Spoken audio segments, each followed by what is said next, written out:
It's time to get the story behind the story. Interviews with newsmakers, news breakers, and Vermonters making a difference. WCAX presents 802 News with Mark Johnson. Here's Mark. Democrat Karen Paul also wants to be the next mayor of Burlington. Paul has served on the city council since 2008 and was elected its president last year. In this edition of 802 News, sponsored by Red Hen Baking Company, Paul discussed her views on public safety, her core values, and why she wants the top job. Fellow Democratic City Councilor Joan Shannon is also in the running. In December, the Democrats will pick their party's nominee to run in the March general election. Progressive Emma Mulvaney-Stanek has announced her candidacy too. Here's Karen Paul. I am hearing from people in the city of Burlington, given everything that's going on, why on earth would anybody ever want to be mayor of the city? How would you respond to that? Well, I think, Mark, that I am the right person at the right moment to lead us. Given the number of challenges that we have, as we all know, there are a number of challenges in Burlington.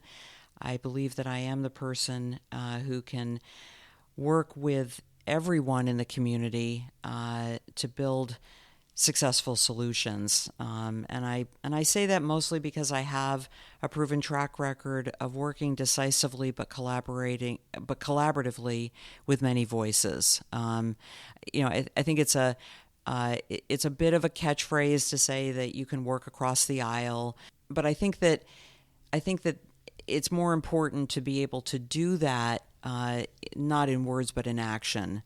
And I have a track record of doing that. Because that does sound like a very, with all due respect, kind of a very canned answer. Of course, it's an important job. This is an important time. You can work across city aisles. But this is an unusually difficult time in this city. It is an unusually difficult time. I mean, I think it's a pivotal time in our city's history. I've lived here a long time, my whole life, and I can't think of another time where we have been faced with the kind of serious challenges that we have. So there's a couple of aspects to the role of mayor. The first, of course, is running a city, being in a leadership role, running a city. And in that respect, I think that I have the professional skills to be able to do that work. I'm a finance person. I've devoted my professional life to not only to finance, but also I'm now a certified public accountant, a CPA. I do understand the nuts and bolts of budgeting, the nuts and bolts of how a city is really run. And, throughout my career on the city council, I think at all but 2 years have served on the city's Board of Finance and have devoted, certainly, particularly in the early years that I was on the city council, devoted most of my time to the city's finances.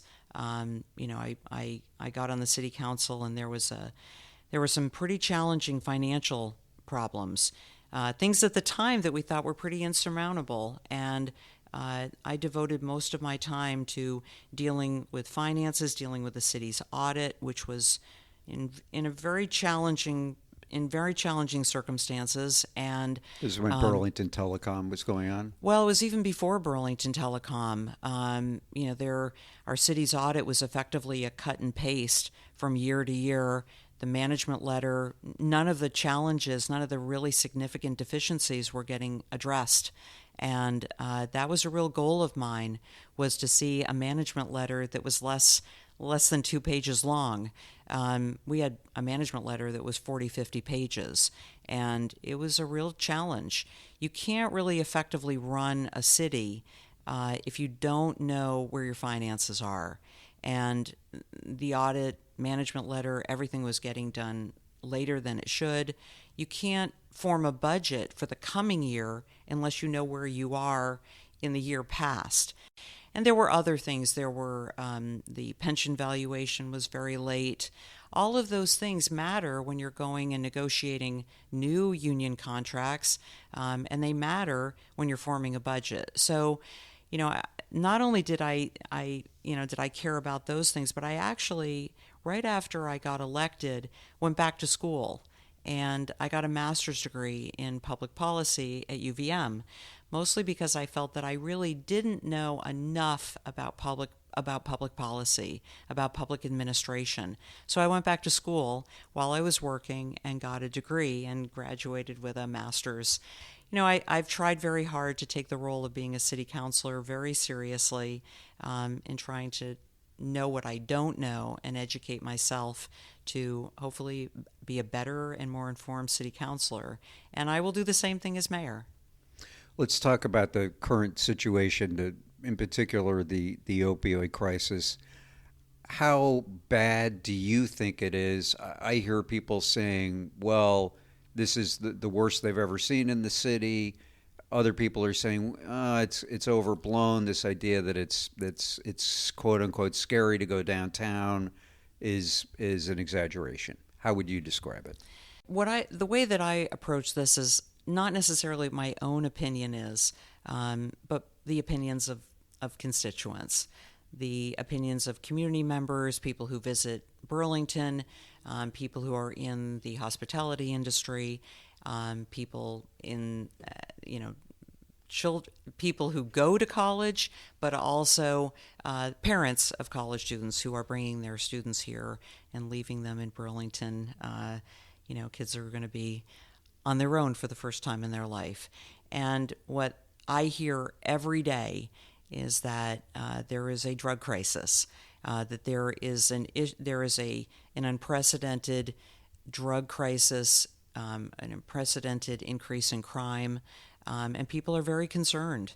I think there's, what I hear from parents, people in neighborhoods, is that there is a psychological erosion that comes from people's just everyday lives when they feel unsafe in their neighborhood, when they feel unsafe with their kids walking to school.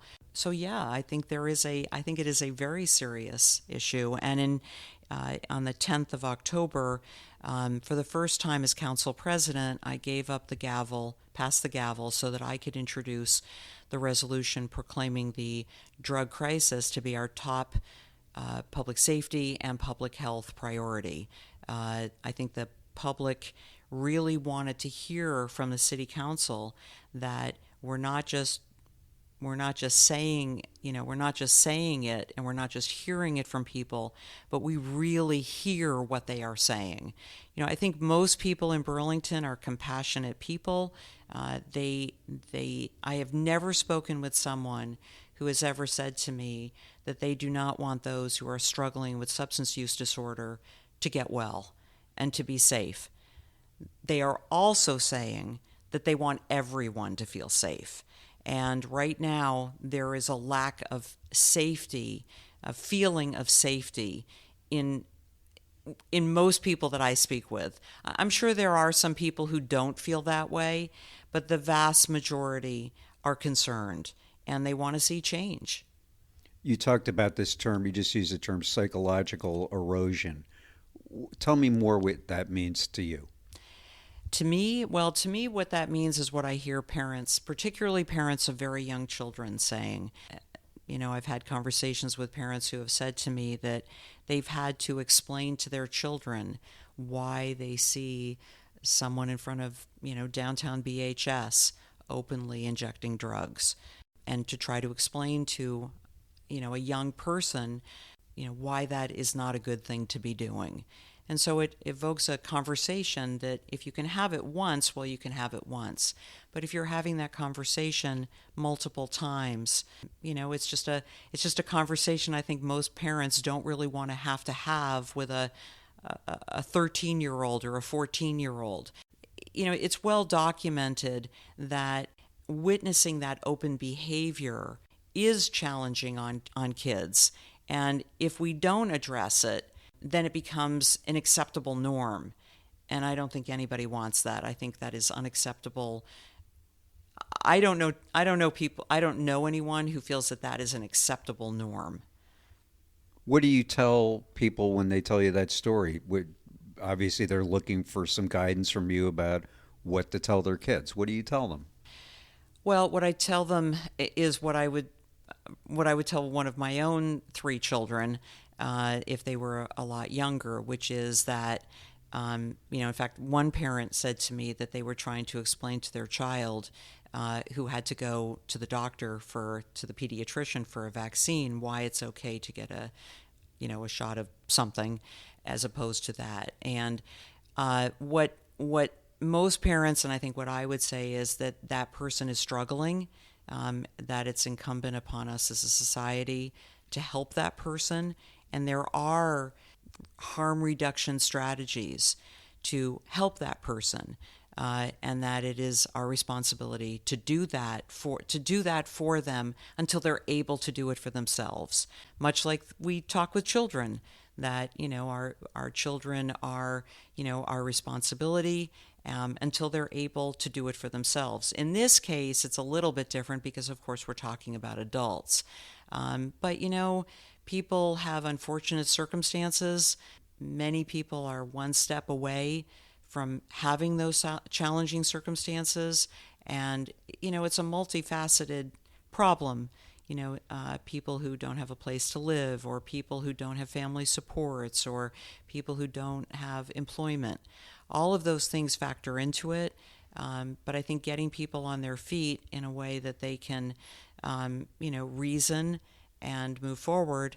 And, my goal for everyone in life is for them to have the ability to live their best life. I want to get to what some of your ideas on this, but how good a job has Moreau Weinberger, the current mayor, done on this particular issue? One of the things that I think we've all seen as a result of this rather unprecedented crisis is that there is a tendency to point fingers, to try to assess blame. And, I've tried to approach this from a position of finding solutions.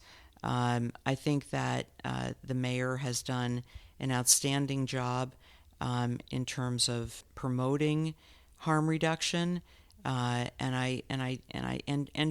trying to find solutions. No one person can do this alone.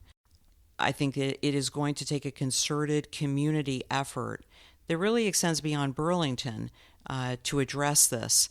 But I shy away from pointing fingers because I don't think that really is going to get us anywhere. It will mire us in the past. And what I have found in talking with people is that most people aren't really that interested in how we got here. What they're interested in is how we're going to get out of it. And it's going to take all of us. There's a tendency, I think, to just want to that it somehow makes us feel better if we can say, well, it's someone's fault. And maybe that does make us feel better, but it's not going to get us where we want to go. All right. Tell me some of your thoughts how we move forward here and maybe not eliminate, but reduce the problems that people are suffering, the concern that people in the community have, both of those. Well, one of the reasons why I was so supportive of the resolution that we just did a few weeks ago was because we are acknowledging, of course, that this is our top priority, and there are a couple of solutions that we put in the resolution. The first is that certainly we do need for the state to start releasing some of the opioid settlement money. There's $23 million that's sitting with the state. $8.5 million of it was already approved by the legislature in May, and by all accounts, very little of that. I don't want to say none of the money has been released because I think that is something that is now beginning to be in process, and I'd like for the Public Safety Committee's resolution to take a little bit of the credit for that, because I think that really did get people motivated on the state level to say, listen, people are paying attention to this money that is sitting there, and we need to start spending it.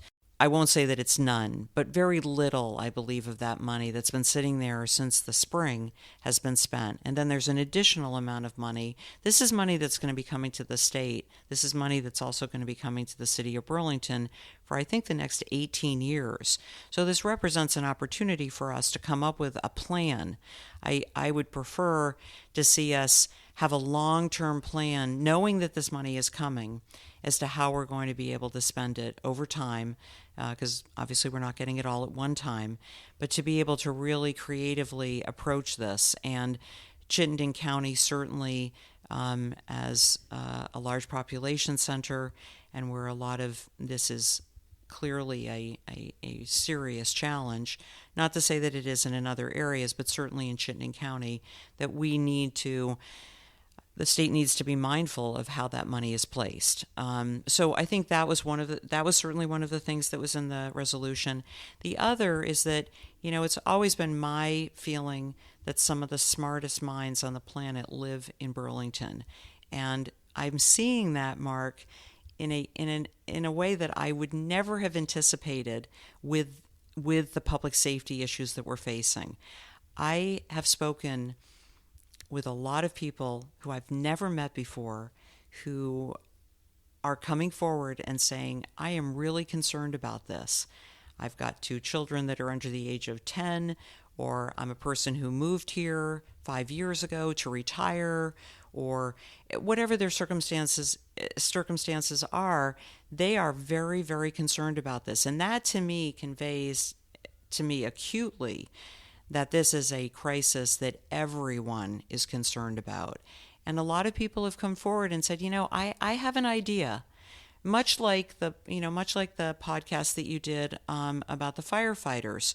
They came forward with an idea that came from the firefighters, and Chief LaChance listened to what they had to say. They came forward with this plan that was really developed like in less than a month. And I think that is what we need to be doing. We need to be doing more of that. Enough with the studies and enough with researching everything.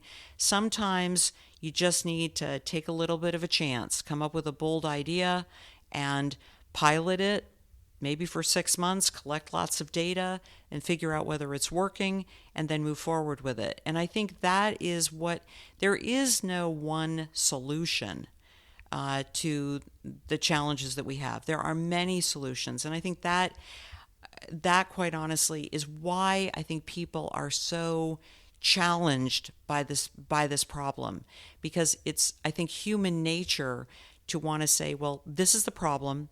Oh, that's the solution. And that's not how this is going to work. We're going to have to find a number of solutions. It's sort of like harm reduction.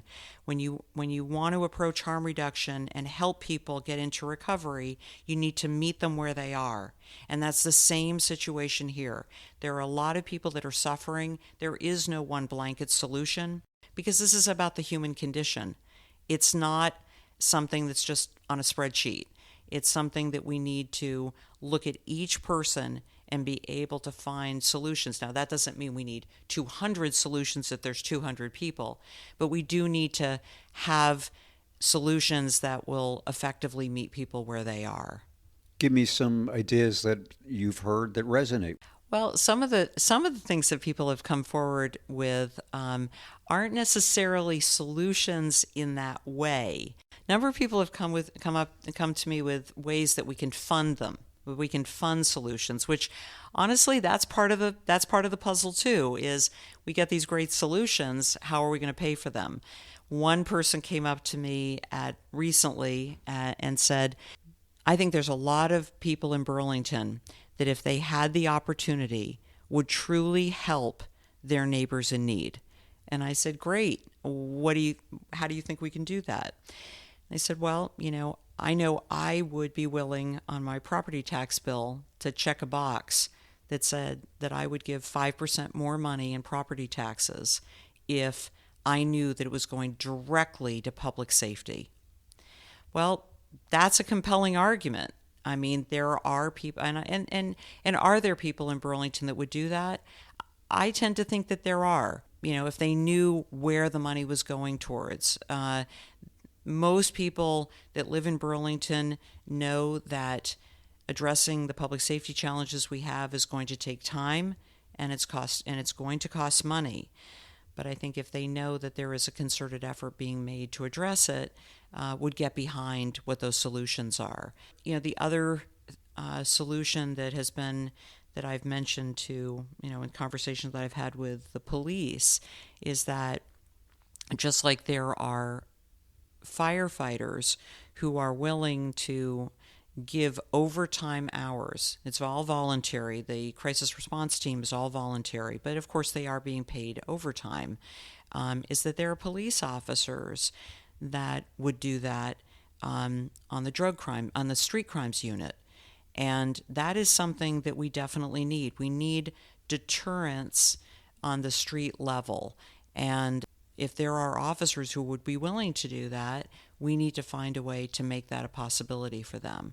One of the things that I think is the reason why I was so supportive of these community forums is that I've heard from a lot of people on the street who will say, Karen, I have an idea for how I think we can solve something to do with the drug crisis.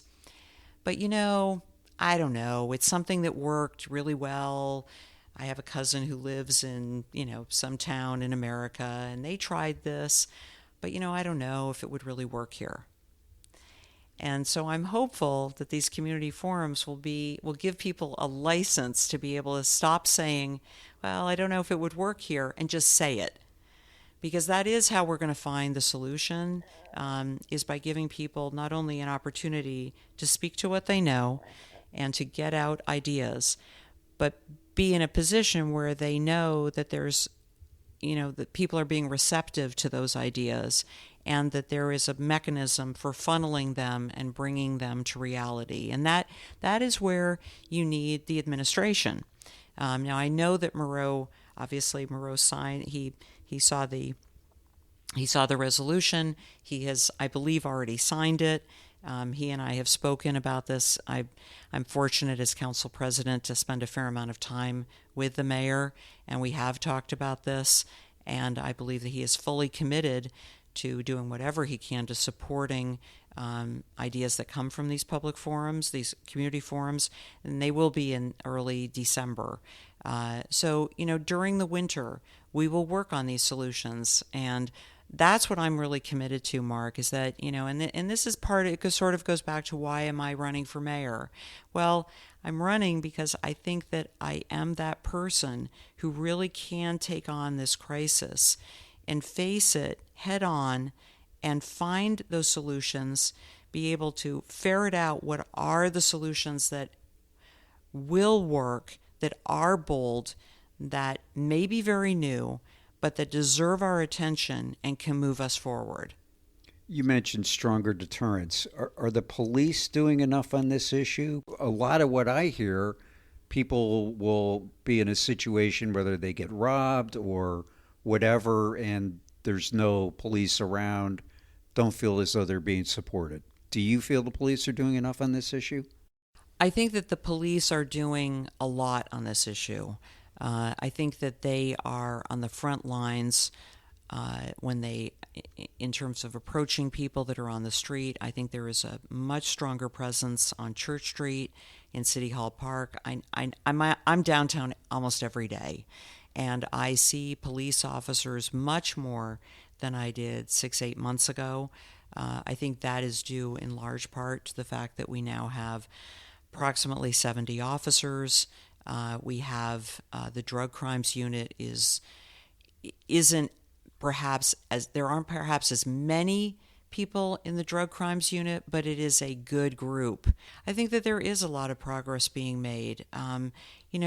Police officers can't be everywhere, but I think that they are responding, and I think they're responding to the most serious incidents that we have. They certainly have responded extremely well last year and into this year in terms of the number of serious, gunfire incidents that we have solved.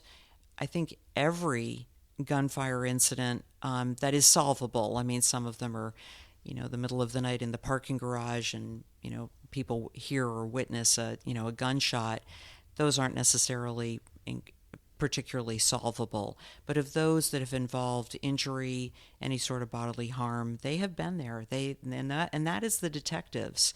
I think we have wonderful detectives that are really doing their job every day. And I do believe that the police officers that I know personally, that I interact with, I think really do care tremendously about this community and are doing their very best. In June of 2020, a month after the killing of George Floyd by Minneapolis police, Paul was one of 3 Democrats who supported a resolution reducing the size of the Burlington police force 30% by attrition to a maximum of 74 officers. That reduction was part of a series of reforms advocated for by the Vermont Racial Justice Alliance. Joan Shannon voted against the police force reduction. The next day, Paul and Shannon voted against a budget proposal to prevent the police department from filling any vacancies until its headcount of officers dropped below 74. That measure passed 7-5, with Paul and Shannon in the minority. Was it a mistake to try to reduce the number of police?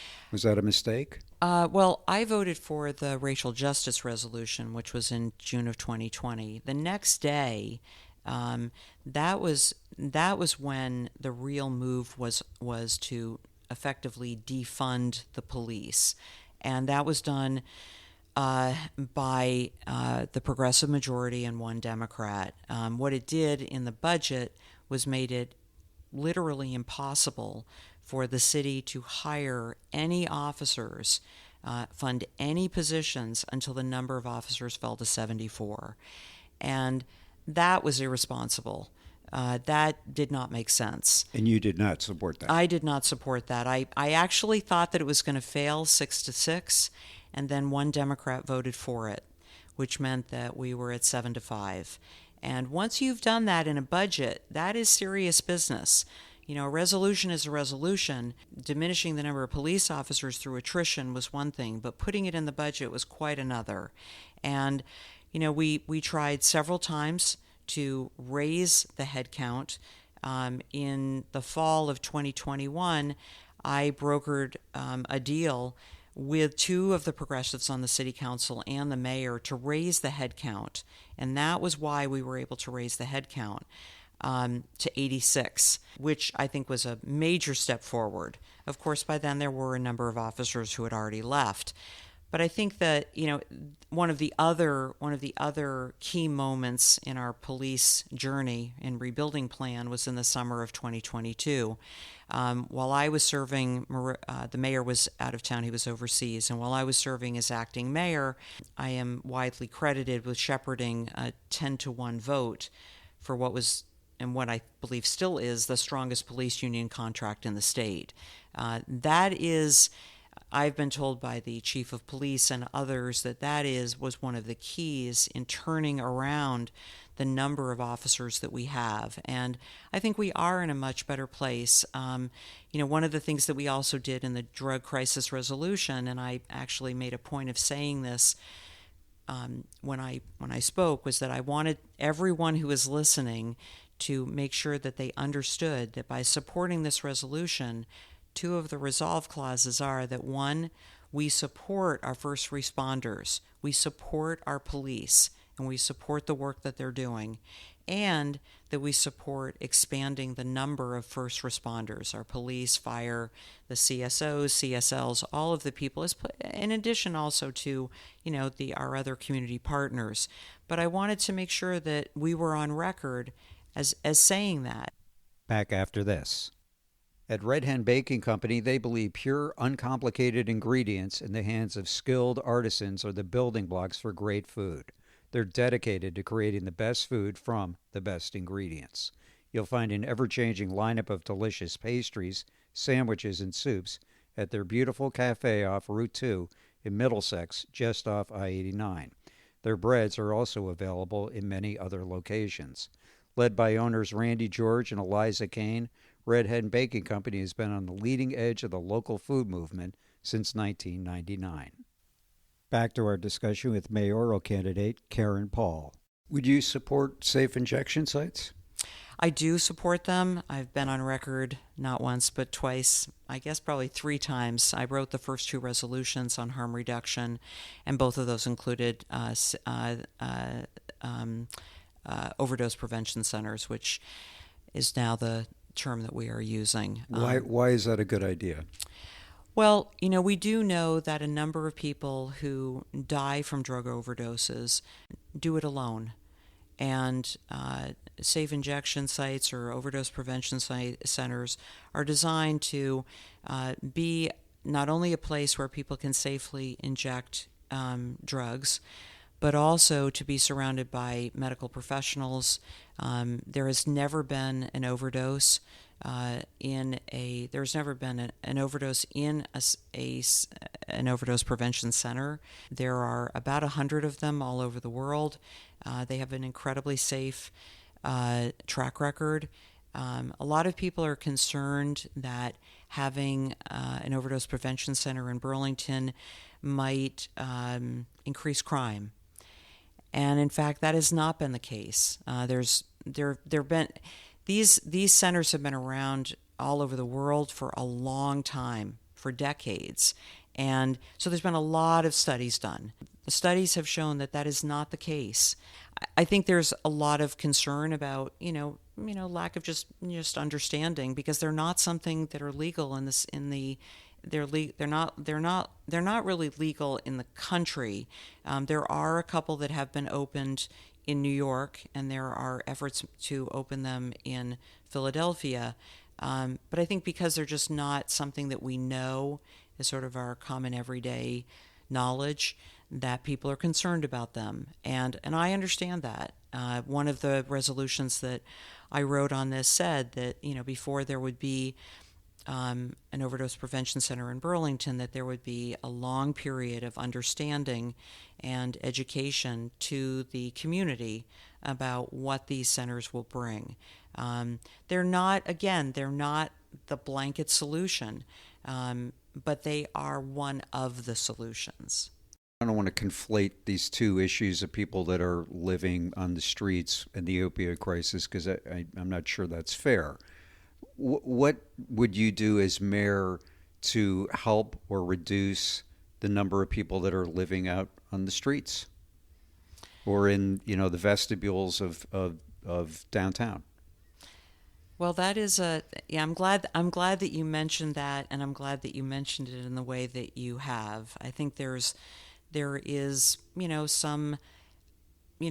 I think there's a broad feeling, on the part of some that, that people that don't have housing are also, suffering from substance use disorder. And I don't know that those certainly don't go hand in hand. There certainly are a number of people that are unhoused that are suffering. And there are a number of people that are unhoused that really suffer from significant mental illness, and which is understandable. I mean, if you're going from day to day not knowing where you are living, or not knowing where you're going to eat, I can understand why people are really challenged. We need to be partnering on a much broader scale. We cannot solve the housing crisis for everyone who is unhoused on our own. And I think all municipalities are feeling that. We have meetings, we talk about this, and most municipalities will say, I have an X amount budget as a city. Yes, I am willing to put forward a plan, but I can't do all of this alone. And I think that calls for a larger discussion. One of the things that I will be talking about in a plan for public safety is, in fact, how we can bring people together beyond Burlington to address this, because it is going to take all of us, and we shouldn't be competing against one another to solve it.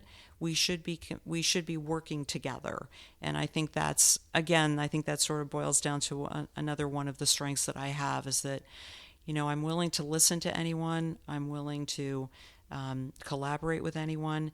And I am more than willing to give anyone the credit, politically or otherwise, if they are willing to work with me and work with all of us to find the solutions to these problems, because it is going to take all of us. I think a lot of people see Burlington as a deeply divided political city between the Democrats and the progressives. Is that fair? I don't think that it's fair, in the sense that my experience has been, particularly as council president, before I became council president, I think that the last couple of years on the city council were fraught with a lot of contentiousness, brought on by a number of factors, but certainly were, the bottom line is that they were fraught with a lot of contentiousness. And I think the way to solve that is, lies within us as people. I have tried very, very hard to develop real and genuine esteem for everyone that serves on the city council. And I know them as people. I've sat down with them, over, in some cases, over years. I know who they are as people. I understand, many of even their more personal family stories, what brought them here, why they feel the way they do. And if when you get to know people as people, you understand why people vote the way that they do. And if you know those things, you can try to find compromise. Now, if there is a compromise to be had, I think that makes us better. And the best example of that was in the fall of 2021, when one of the progressive city councilors came to me and said, I am willing to raise the head count of the police, but I'm not willing to raise it to X. Can you help me? And we did find a compromise. It meant that neither one of the people who wanted the compromise walked away with everything, but we made a lot of progress. Now, clearly, Mark, of course, there are issues that are pretty black and white. You have to vote. And for those that I have felt really strongly about, you listen, you collaborate, you do your best, but in the end, you have to be able to be bold, and you have to make a decision, and you have to vote decisively. But the one thing that I have felt very strongly about, and I think that the progressives that I serve with would say, is that there is mutual respect. We like each other as people, and we do not walk away angry. Go back here. You mentioned money from the state. Where is an easy, obvious place that you would recommend that being spent? What I would first try to do would be, I'm a big proponent of the Housing First model. I think that most people are able to get back on their feet from being unhoused if they are housed. I think that it's easier to solve challenges of substance use disorder, challenges of mental health, if you have a place to live. Did the pods idea, does that make sense to you? Yeah, it does. I mean, I voted for it. I think that it is working. The challenge that we have with the pods is that, of course, they were created to be transitional. They were not created to be a place where people would live indefinitely. What about a place like Sears Lane? On the one hand, I think people felt there were some public safety issues there. On the other hand, I thought it was interesting. Ike Ben David at WCAX interviewed a number of people that were homeless, and one of the things some of the people talked about was feeling unsafe on their own, and that these communities, as perhaps uncomfortable as it makes some people feel, provided them some measure of a community. Well, there's also one now down on Buell Street. I went to Sears Lane a couple of times, and I did not see that sense of community that I think you're referring to. I saw some of that, but I also saw some incredibly dangerous situations, and I did not feel that that was a safe place, nor did I feel that it was humane. I don't think that we are humane as a society if we're allowing people to live in that way where really their safety is at risk. you have no way of knowing who's living right next to you. You have no way of knowing either their circumstances and whether or not they really are a safe person to be around, either to themselves or to others. I think the city did what it could in as humane a way as possible to try to find other alternatives for the people that were living there. It was a fluid kind of thing. People come, people go. But I think that we did do the best that we could. And I credit a lot of that work to CEDO, to our police officers, and also to Lacey Smith at BPD for doing that hard work. Everyone's solution was a little bit different, but I think that there were solutions that worked, and most of them were solutions that got people living inside, which I still feel most people who are not living inside want to be living in shelter. People that don't know you, how would you describe Karen Paul's core values? I think that my core values are to a large degree built on where it all began. I grew up in Burlington. When I was, my mom is from Burlington. My mother was born here as well. My grandmother was born here. My great-grandparents immigrated to Burlington from Russia to escape the Russian pogroms. And they settled in the Old North End in a neighborhood that became known as Little Jerusalem. It was a tight-knit group of people that had all come from Eastern Europe and from Russia, what is to a large degree, what is now Eastern Europe. This is how I grew up. My parents raised me in a way to, never run from who I am, to claim who I am, to celebrate it. And, Burlington is my home. Burlington is who I am. Burlington is my family. And that is to a large degree what propels me into public service. I grew up with a father who served on the Board of Aldermen, which is now the City Council. He would come home from work on Monday nights. We'd have dinner, and then he would disappear after dinner and go to Board of Aldermen meetings. And I always asked him, why, where are you going, Dad? And he would be saying to me, I'm going to do my part for Burlington.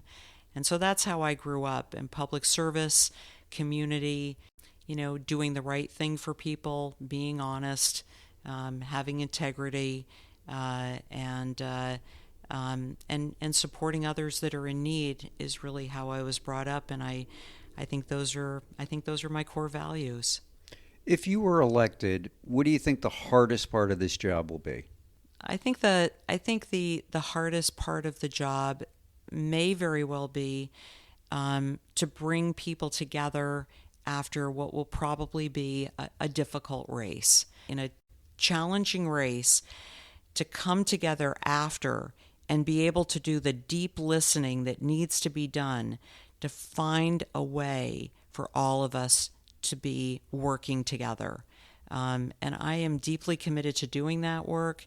If the citizens of Burlington, honor me with, just an amazing honor of being the next mayor of Burlington, I will absolutely commit to doing that work.